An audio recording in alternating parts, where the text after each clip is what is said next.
चलो, कल हम क्या डिस्कस कर रहे थे? कल हम डिस्कस कर रहे थे कॉम्बिनेशन या एडिशन रिएक्शन, और कॉम्बिनेशन या एडिशन का जस्ट अपोजिट जो था वो था डिकम्पोजिशन, है ना। तो दो चीजें हम लोगों ने सीख ली थी कल, एडिशन और डिकम्पोजिशन। डिकम्पोजिशन के मैंने टाइप्स आपको बता दिए थे। एक हीट करके डिकम्पोज कर रहे थे, हीट करके डिकम्पोज कर रहे थे, उसको हमने कहा था थर्मल डिकम्पोजिशन, है ना। उसमें दो रिएक्शन बड़ी इंपॉर्टेंट थी, एक कैल्शियम कार्बोनेट और एक लेड नाइट्रेट वाली। फिर हमने देखा कि लाइट डाल करके भी डिकम्पोज किया जा सकता है। यदि लाइट डाल करके डिकम्पोज कर रहे थे तो हमने उसका दूसरा नाम दिया था फोटोलाइसिस। फोटो मतलब लाइट था और लाइसिस मीन्स क्या था वहां पर? डिकम्पोजिशन। थर्ड हम लोगों ने देखा वहां पर कि आप इलेक्ट्रिसिटी डाल करके भी डिकम्पोज कर सकते हैं। तो इलेक्ट्रिसिटी डाल करके यदि आपने डिकम्पोज किया हुआ है तो उसको क्या नाम दिया था हमने? इलेक्ट्रोलाइसिस। ये बातें हम लोग कल पढ़ चुके थे, है ना। चलिए, अब आज हम बात करते हैं डिस्प्लेसमेंट रिएक्शंस की। डिस्प्लेसमेंट रिएक्शन में क्या होता है?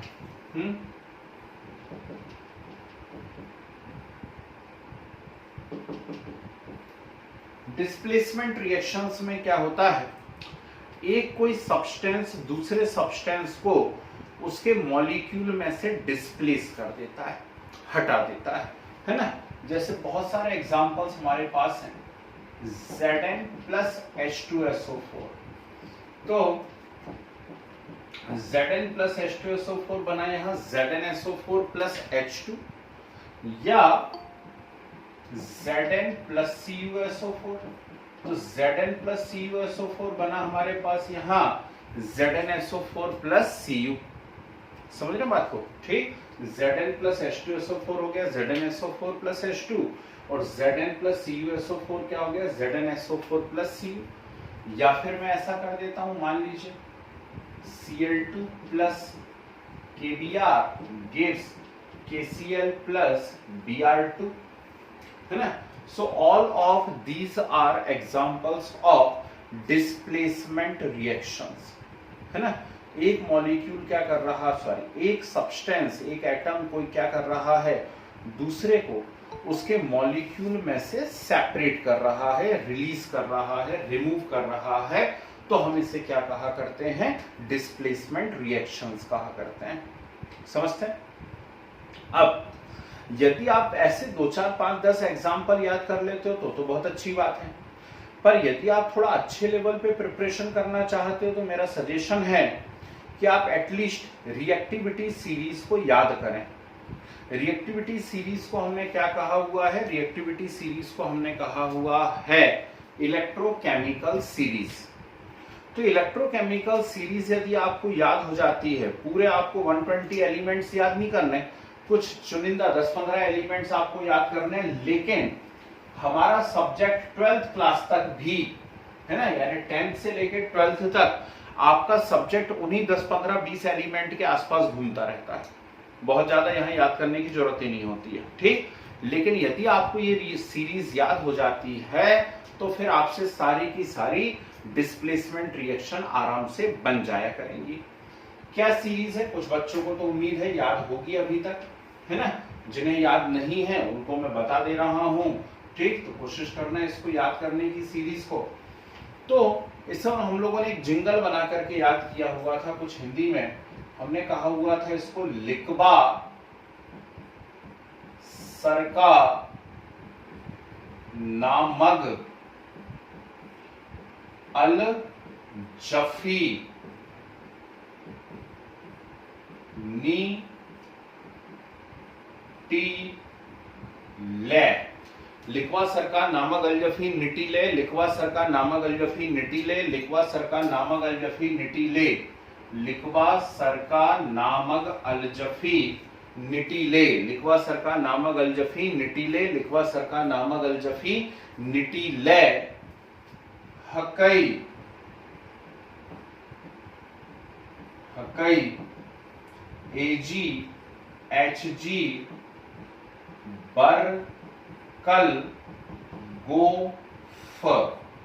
ठीक, हकई हकई हकई हकई एजी एचजी बर्कल गॉफ। ठीक, तो इसको हमने याद किया हुआ इलेक्ट्रोकेमिकल सीरीज को सफिशिएंट है, इतने एलिमेंट्स हमारे काम आ जाएंगे, इससे हमारे क्वेश्चन सॉल्व हो जाएंगे। ठीक है ना, अप टू 12 सॉल्व हो जाएंगे बल्कि। तो लिक्वा का मतलब क्या है? लिक्वा का मतलब है लिथियम पोटेशियम बैरियम, सरका स्ट्रोंशियम एंड कैल्शियम, ना मग सोडियम एंड मैग्नीशियम, अल जफी एल्यूमिनियम जिंक एंड आयरन, निटिले निकिल टिन लेड, निटिले निकिल टिन लेड, निटिले निकिल टिन लेड, हकई हाइड्रोजन कॉपर आयोडीन। ठीक है, हकई क्या है यहां पर? Hydrogen copper iodine. एजी तो एजी ही है, एचजी एचजी ही है, बर कल गोफ गोल्ड फ्लोरीन। ठीक, ये इलेक्ट्रोकेमिकल सीरीज है। ये किस पर बेस्ड है? एक्चुअली ये इलेक्ट्रोड पोटेंशियल पर बेस्ड है। ठीक, पोटेंशियल आपने फिजिक्स में जरूर पढ़ा हुआ होगा, आप समझते होंगे पोटेंशियल क्या होता है। इलेक्ट्रोड हम किसको बोलते हैं? कोई भी सर्किट में जो कंडक्टिंग रॉड हम यूज करते हैं, उस कंडक्टिंग रॉड को हम क्या बोलते हैं? इलेक्ट्रोड बोलते हैं। तो इन एलिमेंट्स के यदि हम इलेक्ट्रोड को यूज करें तो वो कितना पोटेंशियल क्रिएट करते हैं, उसको क्या कहा जाता है? इलेक्ट्रोड पोटेंशियल कहा जाता है। समझ में आई बात? पोटेंशियल फिजिक्स में आपने पढ़ा हुआ है। इलेक्ट्रोड मतलब क्या होता है? Conducting rod used in the circuit is known as electrode. तो इन एलिमेंट के इलेक्ट्रोड्स को यदि किसी सर्किट के अंदर हम यूज करते हैं तो वो कितना पोटेंशियल क्रिएट करते हैं, उसे क्या कहा जाता है? इलेक्ट्रोड पोटेंशियल कहा जाता है। ठीक है, तो इलेक्ट्रोड पोटेंशियल के इंक्रीजिंग ऑर्डर पर बेस्ड सीरीज है। यहां याद रखना स्टैंडर्ड होता है हाइड्रोजन, ये एक स्टैंडर्ड एलिमेंट है यहां पर हाइड्रोजन। और हाइड्रोजन जो है इसका इलेक्ट्रोड पोटेंशियल होता है, किसी को याद है? 0 वोल्ट। हाइड्रोजन का इलेक्ट्रोड पोटेंशियल कितना होता है? 0 वोल्ट।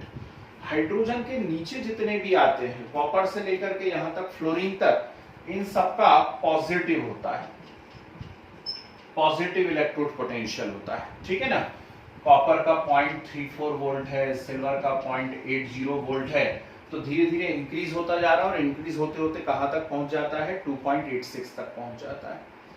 हाइड्रोजन के ऊपर जितने भी हैं इन सबका नेगेटिव होता है, जितने भी हैं सबका नेगेटिव है। जैसे जिंक है -0.76 वोल्ट, लिथियम है -3.04 वोल्ट। तो जैसे जैसे हाइड्रोजन से ऊपर जाएंगे नेगेटिव में वैल्यू इंक्रीज होती चली जाती है, हाइड्रोजन से नीचे जाते हैं पॉजिटिव इलेक्ट्रोड पोटेंशियल क्या होता चला जाता है? इंक्रीज होता चला जाता है। अब इसकी कैरेक्टरिस्टिक्स क्या क्या हैं, जिनके पास नहीं लिखी हुई है वो कुछ चुनिंदा पॉइंट्स लिख सकते हैं चाहें तो। फर्स्ट पॉइंट क्या होता है?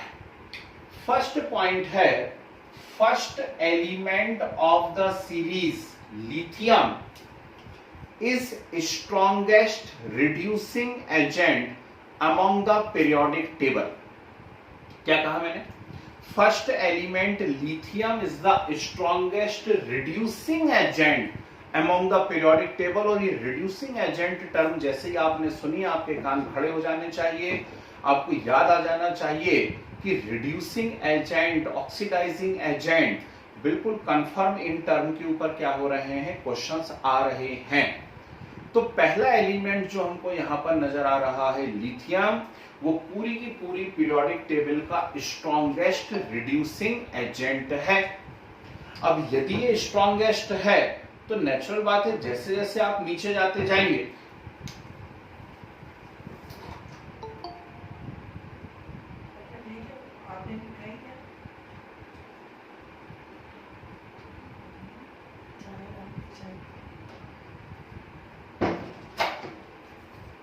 जैसे जैसे आप नीचे की ओर जाते जाएंगे वैसे वैसे क्या होता जाएगा, जरा ध्यान से सुनिएगा। तो नीचे की ओर जाने पर रिड्यूसिंग बिहेवियर कम होता चला जाएगा, स्ट्रॉन्गेस्ट रिड्यूसिंग एजेंट है ना। और जैसे जैसे आप टॉप टू बॉटम जाते हैं इस सीरीज में, वैसे वैसे रिड्यूसिंग नेचर डिक्रीज होता जाता है। ये फर्स्ट सबसे इंपॉर्टेंट पॉइंट है जिसके ऊपर आपको क्वेश्चन आएंगे। क्या? ऐसा एरो, ऐसा एरो का मतलब है नीचे की ओर जा रहे हैं हम, टॉप टू बॉटम। उससे क्या हो रहा है? रिड्यूसिंग नेचर डिक्रीज हो रहा है, रिड्यूसिंग नेचर डिक्रीज हो रहा है। अब रिड्यूसिंग नेचर क्या होता है, जिन बच्चों को नहीं मालूम वो सुन लीजिए। रिड्यूसिंग नेचर से मतलब होता है इलेक्ट्रॉन डोनेट करने का नेचर। रिड्यूसिंग नेचर से मतलब होता है इलेक्ट्रॉन डोनेट करने का नेचर। ठीक है, तो जैसे जैसे नीचे की ओर जाते हैं वैसे वैसे रिड्यूसिंग नेचर क्या होता जाता है? Decrease.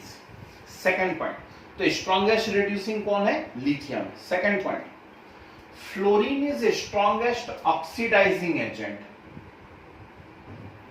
Fluorine is strongest oxidising agent.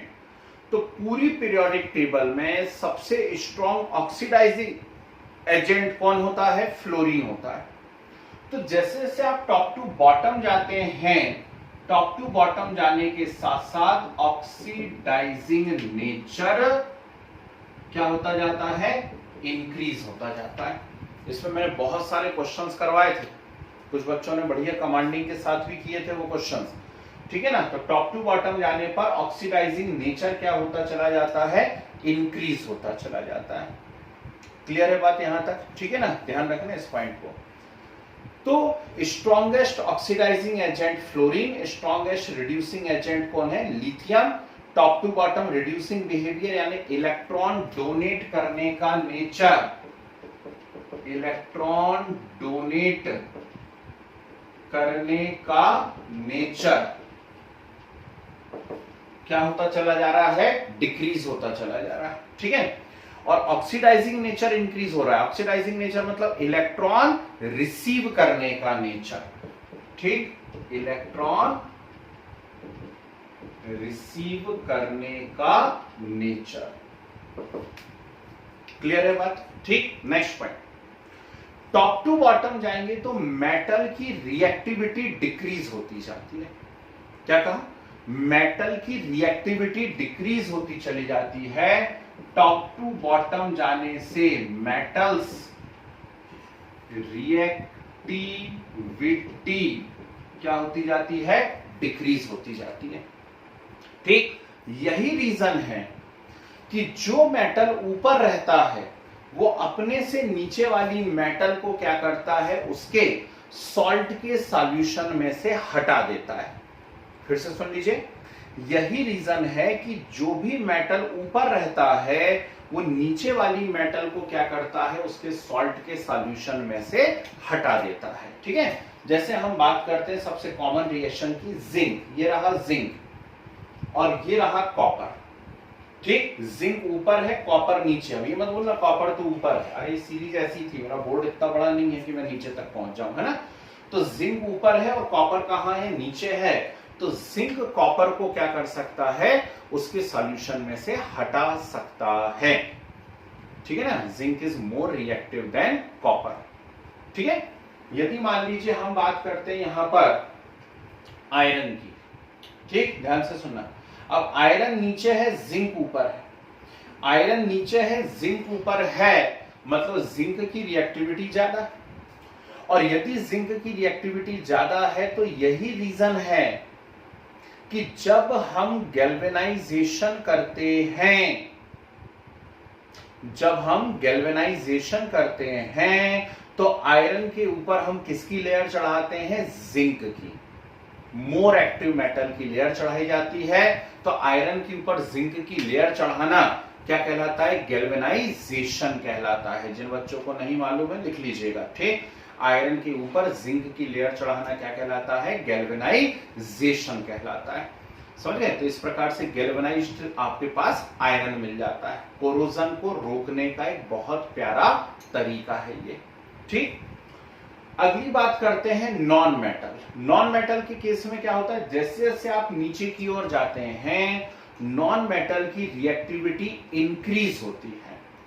Metal की रिएक्टिविटी डिक्रीज हो रही थी और नॉन मेटल की रिएक्टिविटी क्या होती है? Top to bottom non metals की रिएक्टिविटी क्या होती जाती है, इंक्रीज होती जाती है। नॉन मेटल की रिएक्टिविटी इंक्रीज होती, तो गिनी चुनी 5 तो नॉन मेटल है इसमें। कौन कौन सी 5 नॉन मेटल है, यहां देखो, एक तो है फ्लोरीन, फिर है क्लोरीन, फिर है ब्रोमीन, फिर है आयोडीन और है हाइड्रोजन। बस ये 5 ही नॉन मेटल है? तो नीचे की रिएक्टिविटी, नीचे तरफ जाने पे नॉन मेटल की रिएक्टिविटी इंक्रीज हो रही है। This is the reason why non metal present down in the series. इसलिए जो नॉन मेटल सीरीज में नीचे रहती हैं वो ऊपर रहने वाली नॉन मेटल को क्या करती है, उनके कंपाउंड में से हटा देती हैं। फिर से सुनना, कंफ्यूज नहीं होना। मेटल की रिएक्टिविटी नीचे जाने पे डिक्रीज हो रही है, मतलब ऊपर वाली मेटल ज्यादा रिएक्टिव, नीचे वाली मेटल कम रिएक्टिव। ऊपर वाली ज्यादा रिएक्टिव, नीचे वाली कम रिएक्टिव, तो ऊपर वाली मेटल क्या करती है, नीचे वाली मेटल को हटा देती है। ठीक, नॉन मेटल में उल्टा है, नीचे वाली नॉन मेटल ज्यादा रिएक्टिव है, ऊपर वाली कम है, तो इसलिए नीचे वाली नॉन मेटल क्या करती है, ऊपर वाली नॉन मेटल को हटा देती है। अगली बात समझ में? ठीक, लास्ट, जो मेटल हाइड्रोजन के नीचे हैं, नेचुरल बात है उनकी रिएक्टिविटी हाइड्रोजन से कम है। जो मेटल हाइड्रोजन के नीचे हैं उनकी रिएक्टिविटी हाइड्रोजन से कम है, इसीलिए उनके ऑक्साइड को हाइड्रोजन रिड्यूस कर सकती है। ठीक, जो भी मेटल हाइड्रोजन के नीचे हैं, है ना, metals present below hydrogen are less reactive than hydrogen. Hydrogen के नीचे जो मेटल है वो हाइड्रोजन से लेस रिएक्टिव है, इसलिए हाइड्रोजन उनके ऑक्साइड का क्या कर सकती है, रिडक्शन कर सकती है। जैसे आपको 2 रिएक्शन देती है, ध्यान से सुनना, ZnO प्लस H2 और आपको दे दिया है Cu2O प्लस H2। ठीक, और ZnO प्लस H2 आपको दे दिया है Zn प्लस H2O और यहां दे दिया है Cu प्लस H2O। आपसे बोलेगा कौन सी पॉसिबल है और कौन सी पॉसिबल नहीं है ना? तो बोलिए कौन सी पॉसिबल है और कौन सी पॉसिबल नहीं है। ठीक, ऊपर वाली क्यों नहीं पॉसिबल है? अरे भाई, जिंक जो है वो हाइड्रोजन के ऊपर है, जिंक हाइड्रोजन के ऊपर है, तो zinc is more reactive than hydrogen. तो हाइड्रोजन क्या जिंक के किसी भी कंपाउंड का रिडक्शन करने में कैपेबल है? नहीं, हाइड्रोजन जिंक के कंपाउंड का रिडक्शन नहीं कर सकता। अगली बात समझने, लेकिन क्या हो रहा है कि कॉपर जो है वो कॉपर कहां है, हाइड्रोजन के नीचे। तो कॉपर जो है हाइड्रोजन के नीचे, इसलिए हाइड्रोजन उसके कंपाउंड का क्या कर सकता है, रिडक्शन कर सकता है। तो वैसे तो 12-13 कैरेक्टरिस्टिक्स होती हैं इलेक्ट्रोकेमिकल सीरीज की, लेकिन आप जिस लेवल पे बात कर रहे हैं 10th लेवल पे, इतनी आपके लिए मोर देन सफिशिएंट है। एटलीस्ट इतने पॉइंट्स आपको मालूम होने चाहिए। ठीक, तो इसमें काफी सारे क्वेश्चंस की वैरायटी बनती है। प्रैक्टिस के लिए हम लोग एक और बार कुछ क्वेश्चंस कर लेते हैं, ठीक है ना? तो चलिए, इसमें जो कुछ भी नोट करना है आप जल्दी से नोट कर लें, स्क्रीनशॉट लेना है स्क्रीनशॉट ले लीजिए, है ना, जिससे हम आगे बढ़ सकें। तो हाँ जी, लिख लिए? ठीक है, तो चलिए कुछ क्वेश्चंस कर लेते हैं। बिल्कुल सिंपल से क्वेश्चन है, which of the following reactions are correct? Which of the following reactions are correct? चलिए इनको भी इन्वॉल्व कर ही लेना और ऐसी राइट रॉन्ग उनके आगे आप लगाते जाना। इन दोनों को भी इन्वॉल्व कर ही लो, वहां का पॉइंट में डालते जाता हूं आपके सामने।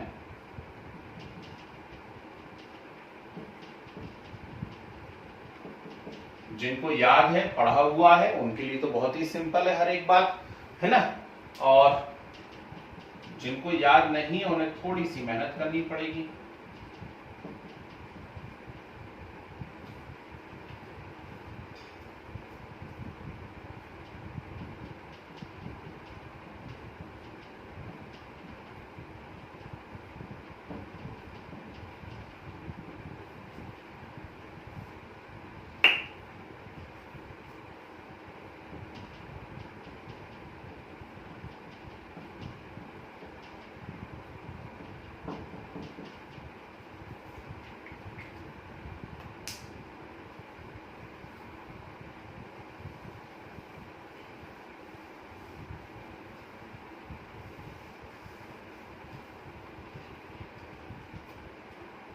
पहचानते जाओ, सही गलत सही गलत सही गलत।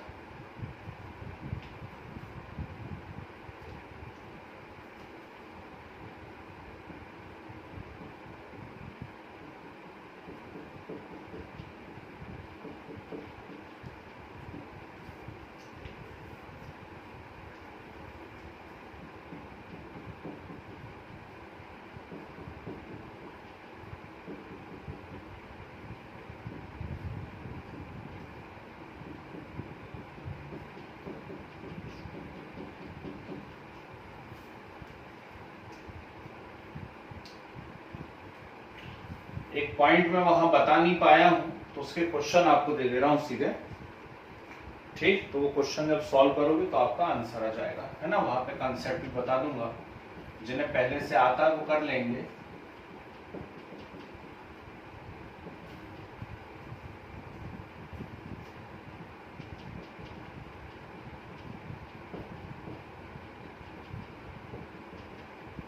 चलो, ये फर्स्ट टाइप की रिएक्शन है, और यदि आप ध्यान से देखेंगे तो ऑल आर डिस्प्लेसमेंट रिएक्शंस। क्यों है? 4 टाइप की रिएक्शन पढ़ना है ना आपको, ठीक। तो कॉम्बिनेशन हो गई कल की क्लास में, डिकम्पोजिशन हो गया, आज डिस्प्लेसमेंट पढ़ रहे थे। लो, इतने एग्जांपल लिख दिए मैंने आपके सामने डिस्प्लेसमेंट के। ऑल आर डिस्प्लेसमेंट रिएक्शन, है ना। एक दो और लिखना चाह रहा हूं, कहां लिख दूं? यहां लिख दूं एक और।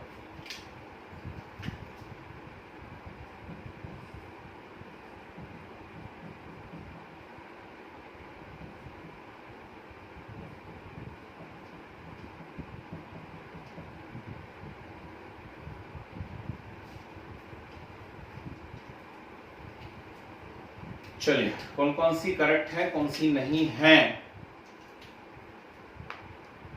हाँ, डिस्प्लेसमेंट सबसे आसान है, लेकिन कब? जब आपके कंसेप्ट क्लियर हो बेटा। उनसे पूछो जिनको मालूम ही नहीं, ब्लैकबर्ड इक्वल टू बफेलो, समझते हो ना। काला अक्षर भैंस बराबर, ब्लैकबर्ड इक्वल टू बफेलो मतलब काला अक्षर भैंस बराबर। चलिए चेक करें। Yes sir. उम्मीद है लगभग सभी का हो गया होगा। तो ये फर्स्ट और सेकंड जो पॉइंट है वो तो अभी मैंने बोली दिया कि हाइड्रोजन से नीचे जो है वो हाइड्रोजन से कम रिएक्टिव है, और हाइड्रोजन केवल उन्हीं के से क्या कर सकता है, उन्हीं को डिस्प्लेस कर सकता है, हटा सकता है, ऊपर वालों को नहीं हटा सकता। इसलिए ये रिएक्शन रॉन्ग है और ये नीचे वाली रिएक्शन करेक्ट है ना। थर्ड को देखो तो कॉपर ने जिंक को हटा दिया और उसकी जगह जुड़ गया है।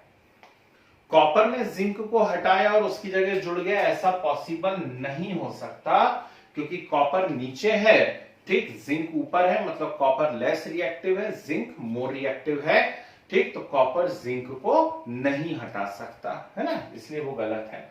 लेकिन जिंक आसानी से कॉपर को हटा सकता है। मेटल के केस में ऊपर वाली मेटल नीचे वाली मेटल को हटा देती है, तो जिंक कॉपर को हटा सकता है, ठीक है ना। Na प्लस AgNO3, Na ने Ag को हटाया, खुद उसकी जगह जुड़ गया, बिल्कुल पॉसिबल है, बिल्कुल पॉसिबल है। Na ऊपर है, Ag नीचे है, Na जो है वो Ag को हटा सकता है। उससे नीचे देखता हूं Ag प्लस KNO3, ठीक, बिल्कुल भी पॉसिबल नहीं है, क्योंकि Ag बहुत नीचे है और K बहुत ऊपर है। पॉसिबल ही नहीं है कि नीचे वाला ऊपर वाले को हटा सके, है ना, ठीक। तो ऐसा पॉसिबल नहीं है ना। तो Ag जो है वो K को नहीं हटा सकता। ओके, वहां जाते हैं।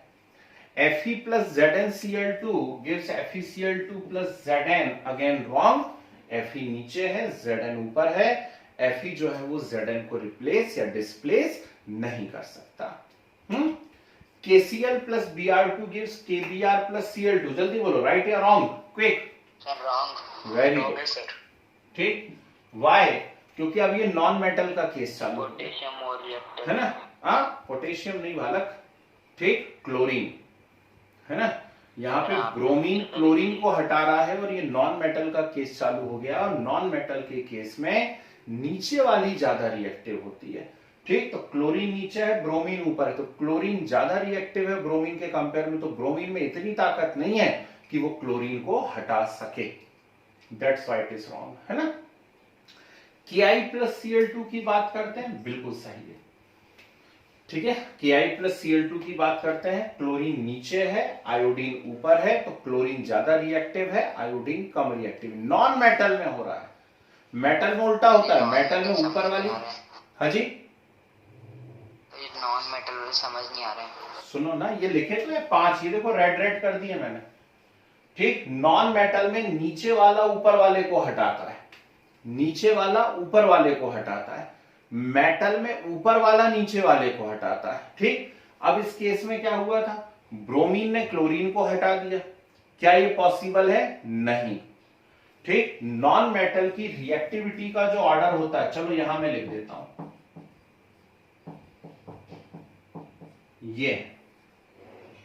ये नॉन मेटल की रिएक्टिविटी का ऑर्डर है, मतलब फ्लोरीन सबको हटा सकता है, क्लोरीन इन तीनों को हटा सकता है, ब्रोमीन इन दोनों को हटा सकता है, आयोडीन सिर्फ हाइड्रोजन को हटा सकता है, बस इतना सा याद रखना है ना। तो इस वाले केस में ब्रोमीन ने क्लोरीन को हटा दिया, क्या पॉसिबल है? क्या नहीं, ब्रोमीन क्लोरीन को थोड़ी ना हटा सकता, आयोडीन को हटा सकता, इसलिए वो गलत हो गई। यहां देखो, क्लोरीन ने आयोडीन को हटा दिया, हो सकता है, बिल्कुल हो सकता है, ठीक। क्यों हो सकता है? क्लोरीन ज्यादा रिएक्टिव है, आयोडीन कम रिएक्टिव है। अब आ गई बात समझ में? आ गई पक्का? तो ये करेक्ट है। अब ये पॉइंट क्या बोल रहा है? जो मेटल हाइड्रोजन से ऊपर है वो हाइड्रोजन से ज्यादा रिएक्टिव है, हाइड्रोजन से ज्यादा रिएक्टिव है मतलब हाइड्रोजन को हटा सकते हैं। लेकिन जो मेटल हाइड्रोजन से नीचे है, तो हाइड्रोजन से नीचे मतलब हाइड्रोजन से लेस रिएक्टिव, और हाइड्रोजन से यदि लेस रिएक्टिव हैं तो क्या वो हाइड्रोजन को हटा सकते हैं? नहीं, है ना। हाइड्रोजन से नीचे मतलब हाइड्रोजन से लेस रिएक्टिव है, तो हाइड्रोजन को हटा सकते हैं क्या? नहीं।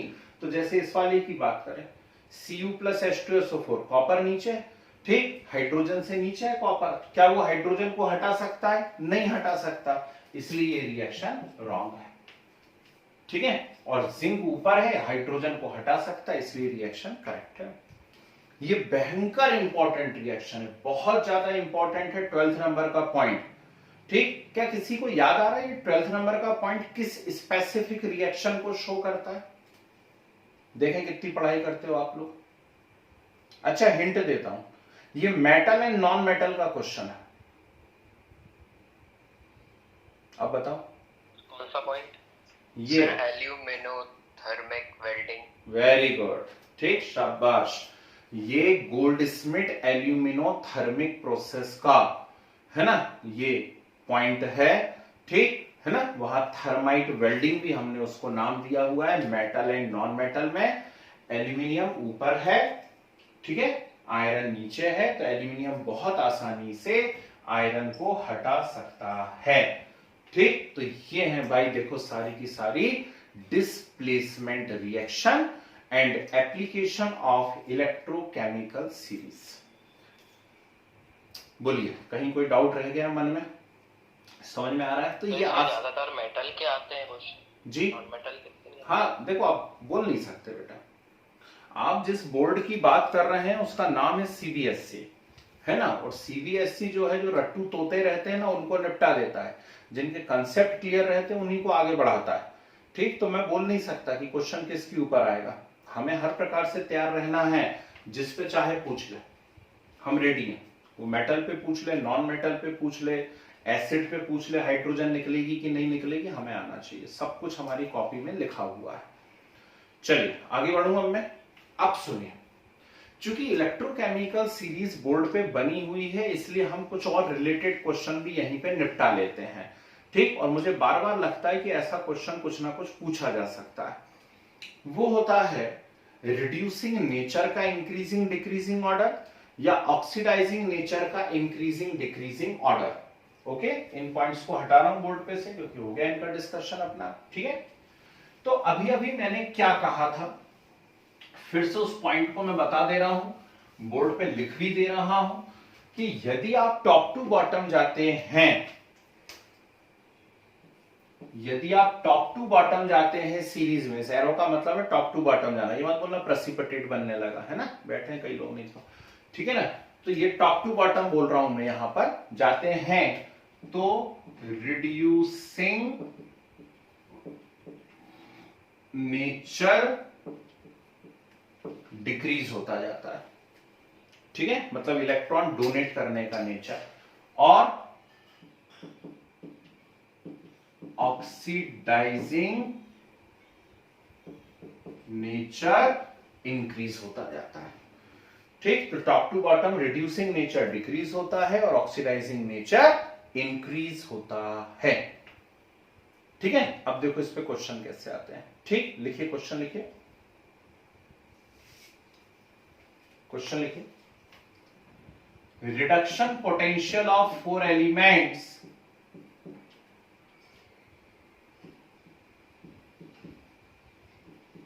reduction potential of 4 elements ABCD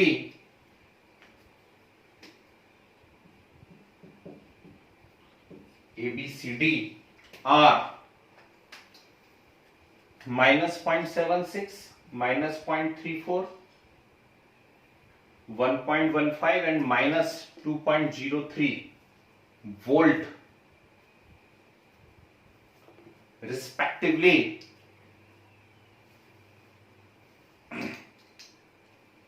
Arrange these in increasing order of reducing nature.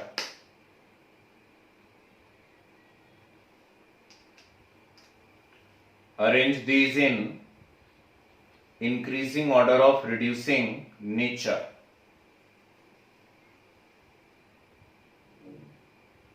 Sir C का क्या लिखा है? सी का 1.15, 1.15, डी का लिखा है माइनस 2.03,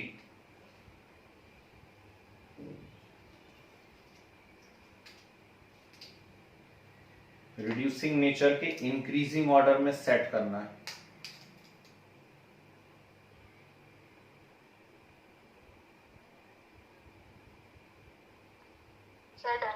चलिए चेक कर लेते हैं। इनको करने का तरीका क्या रहता है बिना गलती किए, उसको समझिए। यहां देखिए लिथियम का सबसे ज्यादा नेगेटिव है माइनस 3.04 वोल्ट, धीरे धीरे नेगेटिव वैल्यू क्या होती जा रही है, जीरो की तरफ जा रही है, और फिर पॉजिटिव में वैल्यू इंक्रीज होती चली जा रही है। तो आप इनको सॉल्व करने के लिए क्या किया करें, ऐसा यहां जीरो लिख लिया करें, लिख लिया। अब जीरो से ऊपर जैसे जैसे जाएंगे वैसे वैसे नेगेटिव में वैल्यू क्या होती आएगी, इंक्रीज होती आएगी। तो जीरो के सबसे नियरेस्ट कौन है इन चारों में, माइनस 0.34, बोलो हाँ। फिर और थोड़ा ऊपर कौन आएगा, माइनस 0.76, और ऊपर कौन आएगा, माइनस 2.03, बोलो हाँ।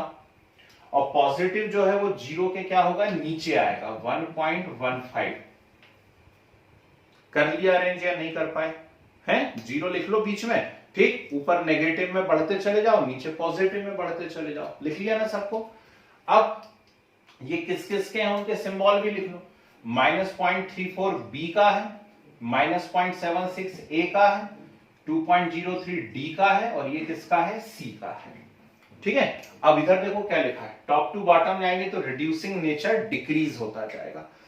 रिड्यूसिंग नेचर डिक्रीज होता जाएगा तो सबसे कम रिड्यूसिंग कौन है, सी है, उससे ज्यादा कौन होगा, बी, उससे ज्यादा कौन होगा, ए, और सबसे ज्यादा कौन होगा, डी। देखो अपने आप आपका आंसर सही हो गया। इंक्रीजिंग ऑर्डर पूछा था ना, तो ये इंक्रीजिंग ऑर्डर है। अच्छा इसको ऐसा लिख देता तो बोलिए करेक्ट है या रॉन्ग है, तो ये सही है या गलत है, ऐसा लिख के आ जाए एग्जाम में, सही है या गलत है, गलत है। क्यों गलत है, क्योंकि हमें क्वेश्चन इंक्रीजिंग ऑर्डर में पूछा गया है, तो हमें आंसर इंक्रीजिंग ऑर्डर में ही लिखना है, और इंक्रीजिंग ऑर्डर ये है। तरीका समझ में आया सॉल्व करने का, है ना।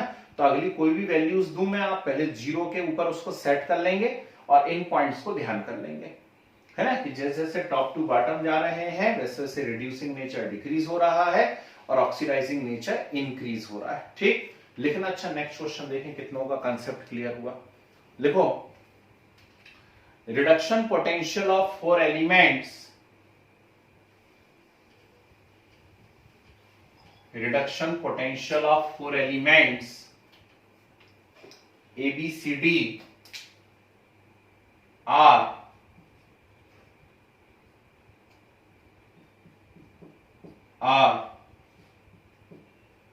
ये लिखे हैं बोर्ड पर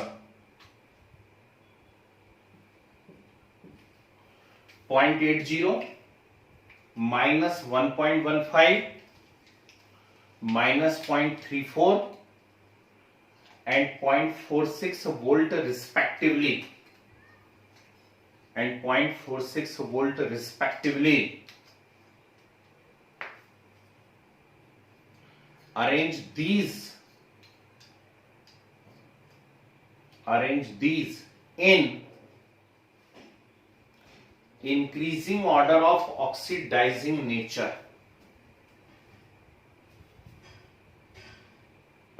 Arrange these in increasing order of oxidizing nature. जी,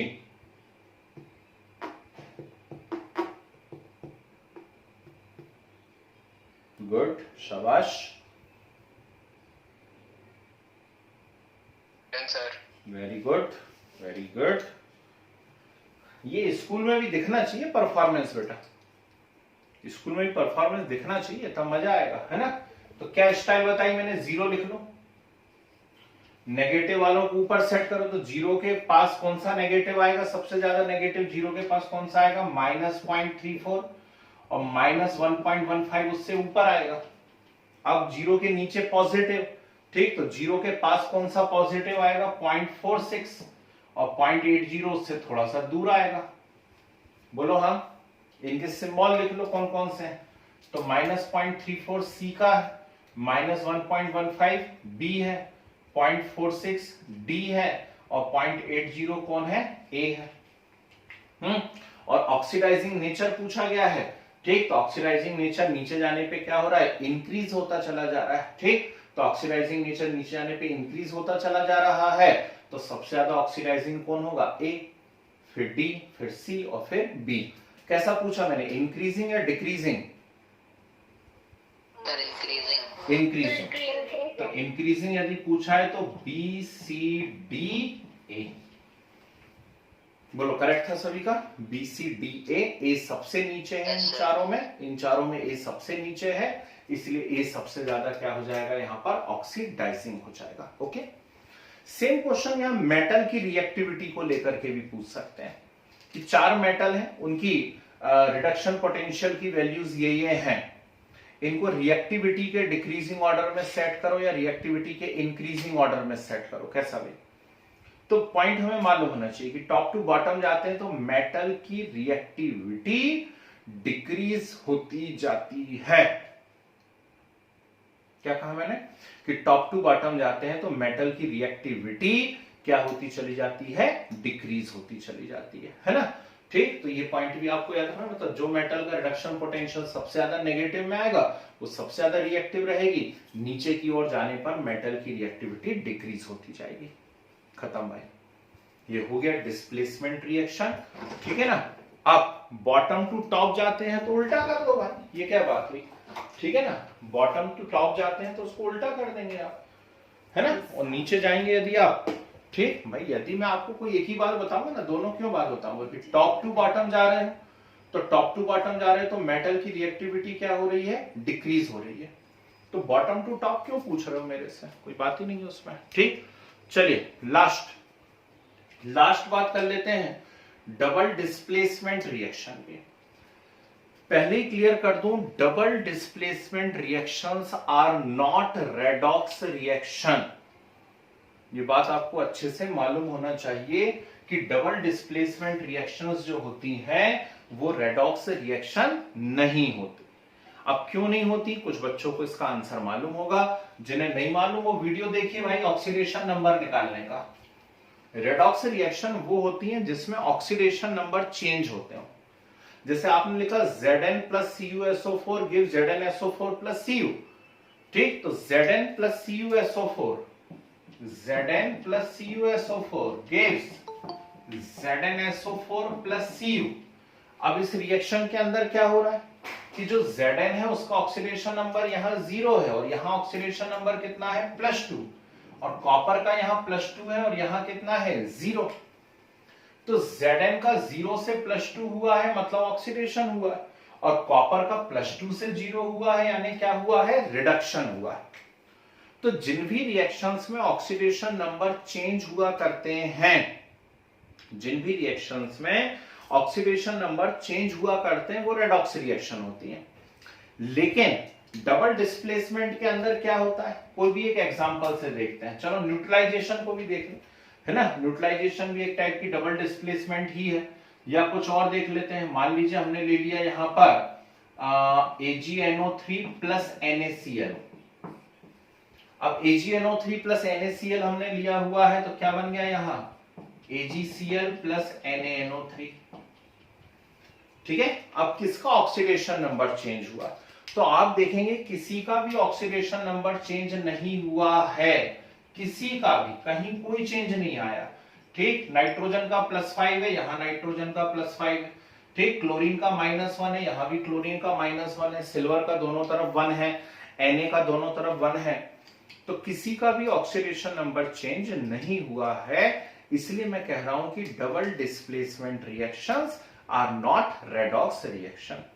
और बहुत आपने जिद कर करके ionic bond, ionic bond, ionic bond, हमको आयोनिक बॉन्ड पढ़ना है तो मैंने आपको सिखाया आयोनिक बॉन्ड, फिर वीडियो भी शेयर कर दिया आपके साथ। तो ये एक प्रकार से क्या होती है, आयोनिक रिएक्शंस ही है। जैसे मान लीजिए आपके पास है BaCl2 और इसमें डाला आपने Na2SO4, ठीक है। तो इनको करने का तरीका क्या रहेगा कि BaCl2 को आप पहले तोड़ेंगे, कैसे, Ba+2 एंड Cl नेगेटिव, और Na2SO4 को आप तोड़ेंगे Na पॉजिटिव एंड SO4 -2 में, ठीक। इसका प्लस और इसका माइनस आपस में रिएक्ट करेगा तो Ba+2 SO4 -2 से रिएक्ट कर लेगा और क्या बना लेगा BaSO4।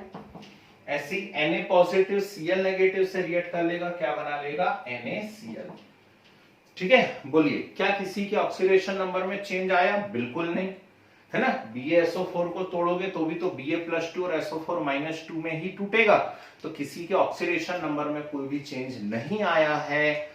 इसीलिए मैं कह रहा हूं कि double displacement reactions are not redox reaction. Clear है बात, ठीक है ना। तो ये आपको क्वेश्चन आ सकता है, which of the following is not redox, ठीक। तो ये तो है ही, इसके अलावा मैंने कुछ और एग्जांपल भी बताया, जैसे CaCO3 gives CaO plus CO2, तो CaCO3 gives CaO plus CO2 वो भी रेडॉक्स नहीं है, उसमें भी किसी का ऑक्सीडेशन नंबर चेंज नहीं हो रहा है ना। ये रिएक्शन है, मान लीजिए ये डबल डिस्प्लेसमेंट नहीं है, ये नॉर्मल डिकम्पोजिशन है, पर यहां इसलिए बता रहा हूं क्योंकि ये रेडॉक्स रिएक्शंस नहीं है, ये कोई भी रेडॉक्स रिएक्शन नहीं है और डबल डिस्प्लेसमेंट तो होती ही नहीं है। तो ये भी आपके लिए बड़ा ही इंपॉर्टेंट और प्यारा सा क्वेश्चन बन सकता है कि कौन सी रेडॉक्स है और कौन सी रेडॉक्स नहीं है, ठीक है। तो ये भैया आपका चैप्टर ही खत्म हो गया मजाक मजाक में, फर्स्ट यूनिट, ठीक, केमिकल रिएक्शन एंड इक्वेशंस, ठीक है। रेडॉक्स 4 बार मैं रिपीट कर चुका हूं कि वीडियो आपके पास है, वीडियो आपके पास है रेडॉक्स का, ठीक है ना। तो रेडॉक्स मतलब ऑक्सीडेशन और रिडक्शन दोनों साथ साथ होते हैं, उन रिएक्शंस को हम क्या कहा करते हैं, रेडॉक्स रिएक्शन कहा करते हैं, ठीक है ना। और ऑक्सीडेशन क्या होता है, ऑक्सीडेशन की 6 डेफिनेशन मैंने बताई हुई है, उसमें से बहुत कॉमन डेफिनेशन ये है कि इलेक्ट्रॉन का रिलीज होना, या फिर पॉजिटिव वैलेंसी का इंक्रीज होना, या फिर किसी इलेक्ट्रोनेगेटिव एलिमेंट का आकर के अटैच हो जाना, ये सब ऑक्सीडेशन कहलाते हैं, या हाइड्रोजन का निकल जाना। आगे बातें समझ में, ठीक है। तो ये फिनिश हुआ भाई आपका फर्स्ट यूनिट, पूरा मैंने रिवीजन करवा दिया है। कुछ छोटी मोटी टर्म जो बीच बीच में दी हुई है वो आपको खुद से पढ़ना, जैसे रेंसिडिटी, आपको मालूम होना चाहिए रेंसिडिटी क्या होता है, पॉपिंग साउंड कहीं पे दिया हुआ है, तो हमको मालूम है Zn plus H2SO4 give ZnSO4 plus H2। उसमें जो हाइड्रोजन निकलेगी जब उसको हम जलाएंगे तो एकदम से एक स्पेसिफिक साउंड के साथ जलेगी, उसको हम पॉपिंग साउंड कहेंगे। रेंसिडिटी क्या था, तो फैट या ऑयल थे, फैट या ऑयल का क्या हो गया, ऑक्सीडेशन, तो कुछ पंजेंट स्मेलिंग कंपाउंड बन गए, गंदी सी स्मेल वाले कंपाउंड बन गए, उसको हमने रेंसिडिटी कह दिया। चिप्स वगैरह के साथ अक्सर हो जाया करता है। क्लियर है बात, ठीक है। तो ये आपकी फर्स्ट यूनिट खत्म। होमवर्क है वो आप लोगों का कि आप टेस्ट के लिए तैयार रहिए, ठीक है। नियरली 40 क्वेश्चंस का टेस्ट होगा। और दूसरी बात, डाउट हो किसी भी प्रकार के तो निकाल के लेकर के आइए, हम डाउट डिस्कस करेंगे, ठीक है भाई। चलिए, अभी हो किसी को कोई डाउट तो बता दीजिए, अभी डिस्कस कर लेते हैं।